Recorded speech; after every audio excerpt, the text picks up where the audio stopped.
Hello दोस्तों, कैसे हैं आप सब। उम्मीद है अच्छे होंगे और पढ़ रहे होंगे।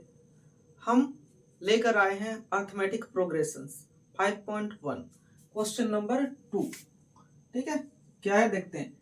Right first four terms of AP when first terms and common difference are given follows.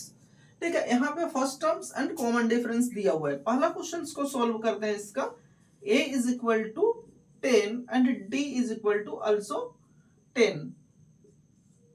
हमें लिखना है फर्स्ट फोर टर्म्स, तो लिखते हैं a1 a2 a3 a4। First four terms क्या होगा। a इज इक्वल टू जो आपका a होता है यानी 10 हो गया। a2 मैंने आपको लिखने सिखाया है क्या, a प्लस डी होता है। a प्लस डी मतलब 10 प्लस 10 कितना हो गया 20। एंड थर्ड टर्म्स कितना हो जाएगा, third terms a plus 2d।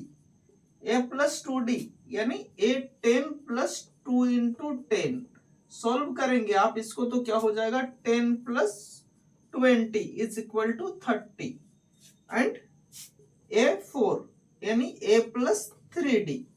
a plus 3d is equal to क्या हो जाएगा आपका 10 प्लस 3 इंटू 10 यानी 10 plus 30 is equal to 40। First four terms हम लोगों ने लिख लिया 10 20 30 40। यानी यहाँ पे फर्स्ट फोर टर्म्स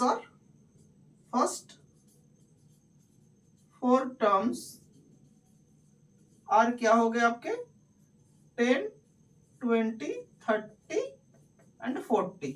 ये आपके एपी के फर्स्ट फोर टर्म्स हो गए। ठीक है, ये तो पहला क्वेश्चन था, आपको समझ में आ गया होगा आई होप।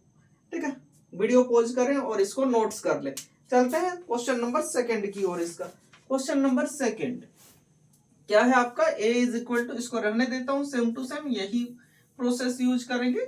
सेकंड टर्म्स क्या होगा मेरा, देखो सेकंड टर्म्स यहां से क्या है मेरा a is equal to and d is equal to different value होगा, वैल्यू अलग होगा। आप इसको एक या दो क्वेश्चंस बनाता हूं मैं और उसके बाद आप इसको खुद से बना लेंगे। ठीक है, यानी ये हो गया आपका -2 d इज इक्वल टू 0। यानी a1 is equal to a first terms -2। Second terms क्या हो रहा है आपका a plus D -2 plus 0, d 0 है means -2। a3 a plus 2d a -2 plus 2 into 0, ये भी आपका क्या हो जाएगा -2।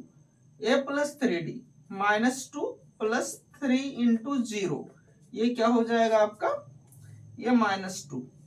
इस तरीके से देखेंगे तो a1 a2 a3 a4 सभी आपका क्या हो रहा है -2 आ रहा है इस टर्म में। a1 a2 a3 a4 सभी क्या आ रहा है -2 आ रहा है। यानी फर्स्ट फोर टर्म्स इसका क्या हो जाएगा सिमिलर नंबर इसका रिपीट होता चला जाएगा। ठीक है, फर्स्ट फोर टर्म्स आपने इसका भी लिख लिया। ये क्वेश्चन नंबर 2 है इसका। ठीक है, अब देखते हैं question number 3।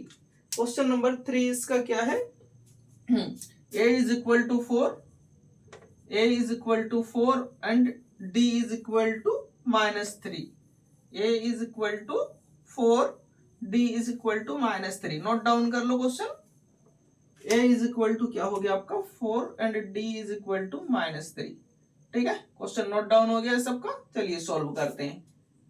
a1 is equal to a यानी a1 is equal to a 4 हो गया, a plus d a2 is equal to a plus d 4 plus -3। ठीक है, साइन यहाँ पे जो मेरा प्लस है और इसके साथ जो माइनस है वो लगाएंगे, तो आपका 4 - 3 इज इक्वल टू कितना हो जा रहा है 1। a2 कितना हो गया मेरा 1, a3 कितना हो जाएगा 4 प्लस 2 इंटू -3। सॉल्व करो इसको, 4 प्लस माइनस 3 2 जा 6, यानी आपका हो गया -2। और a4 कितना आ रहा है a4 is equal to a4 plus 3 into -3। Solve करेंगे तो 4 माइनस प्लस माइनस माइनस हो जाएगा 9 यानी -5। फर्स्ट फोर टर्म्स क्या आया इसका 4, फर्स्ट टर्म आया 4, फर्स्ट टर्म 4 आया, second terms 1, third terms -2 and fifth terms first terms आपका 4, second terms 1, third terms -2 and fourth terms आपका -5। इस तरीके के इससे इसका भी फर्स्ट 4 टर्म्स हम लोगों ने निकाल लिया। ठीक है, फर्स्ट 4 टर्म्स हमारा निकल गया है। अब आप इसका क्वेश्चन नंबर 4 एंड 5 खुद से करेंगे, तो इस क्वेश्चन को हम छोड़ देते हैं। अब चलते हैं क्वेश्चन